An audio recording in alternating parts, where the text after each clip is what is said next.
Hi, I'm Tim. Welcome to our channel, and thanks for logging on. If you enjoy these videos, do me a favor and subscribe to our YouTube channel right here at Watchbox Reviews. I would really appreciate it, and I promise to update daily. If you love this watch, you can see it and you can purchase it on our website, thewatchbox.com. The Panerai Luminor and the Luminor Marina submodel are famous, but the Panerai Luminor Marina PAM00318 is more than famous. It's infamous. The infamous PAM00318 on my 16 centimeter circumference wrist is a standard 44mm polished stainless steel Panerai Alessandro Betterini case, which is the standard 44. It's the case that debuted in 1993. It's in contrast to the 1950. This is the traditional 90s Panerai form, and the watch on my wrist was a 2009 model year limited edition of 150 pieces geolocated. It was specific to the New York City Manhattan Panerai boutique, and we'll talk about why that's special in a moment, but let's finish with the dimensions. 14.4 millimeters thick. It does actually feature a sloped flank. It's thinner than you might think. This will fit easily under a jacket cuff and even some shirt sleeves. Lug-to-lug 53.3 millimeters, 24 millimeters between the lugs, so if you have a standard sized set of 24 millimeter Panerai straps, they're going to fit just fine on this watch. Now jumping in a little bit closer, you can see some of the finer details of this strap, which is a calfskin thick cut, but you can see it's not the minimally treated assolutamente. This one is more of an urbane treated conventional grain leather. It's more finished in its flanks rather than rusticated, and it features conventional calfskin on the underside. You will note that the PAM00318 uses conventional Panerai screw fixed bars, so if you have the Panerai strap tool set or you have screwdrivers for the purpose, you're already prepared to start strap swapping, and screws offer more security than pin sleeves. Panerai trapezoidal clasp, or I should say pin buckle, an iconic piece. Here it's in high polish to match the case, and I kind of gave away the game, but yes, the case is entirely in high polish. It's a handsome watch, it's an iconic shape, and of course it has the device protecting the crown, which is the only satin finished external component of the watch save the case back.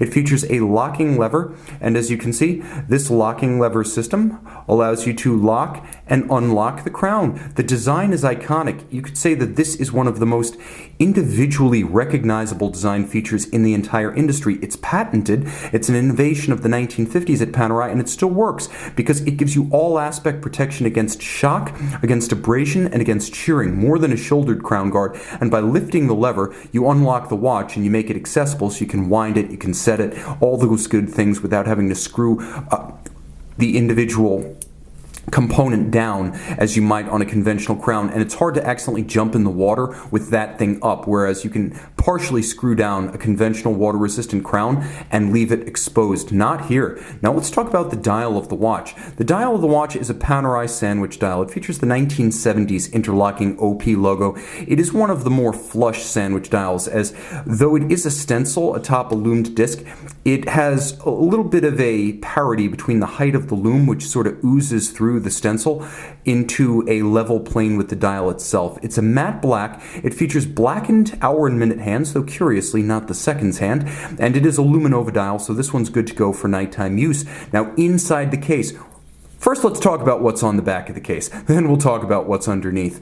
I'm softening the blow. You guys who know this watch already know where we're going. Now, this is the image of the Brooklyn Bridge, and it's quite realistic. They spent a lot of time on this case back. It's handsome, it's evocative, and of course, if you've been anywhere near the Brooklyn Bridge, you know that it is the defining feature of the landscape on that side of Manhattan. It's also the location of lately hot real estate, and so the Brooklyn Bridge, no longer a joke, although some folks have said, perhaps I would sell you the Brooklyn Bridge as manner of jest, and therein lies the rub with this watch. It features a most unusual, and some say controversial caliber. The movement in this watch, OP29, is a completely unfinished Unitaz 64971. That is to say, if you were to open this case back, which is screw down and provides the watch with 300-meter water resistance, if you were to open up this case back, you would see an AWCI introductory build-your-own-watch worthy Unitaz 6497, completely unfinished. 17 joules, manual wind, a big 36 millimeter plus movement that fills the case back. It is a pocket watch caliber from the 1950s, and it is the most raw and controversial execution of a movement you will find in any Panerai watch, which is why I say this watch is infamous.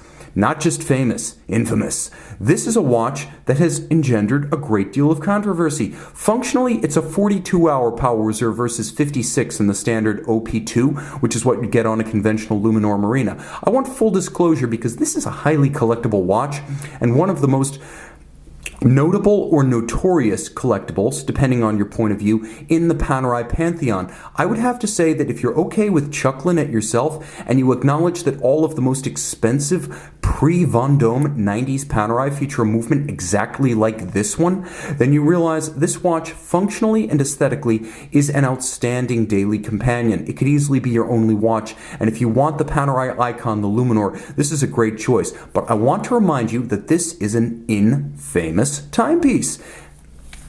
Live the dream or the nightmare on your wrist. PAM00318. Panerai PAM013, lit up like the Brooklyn Bridge at night.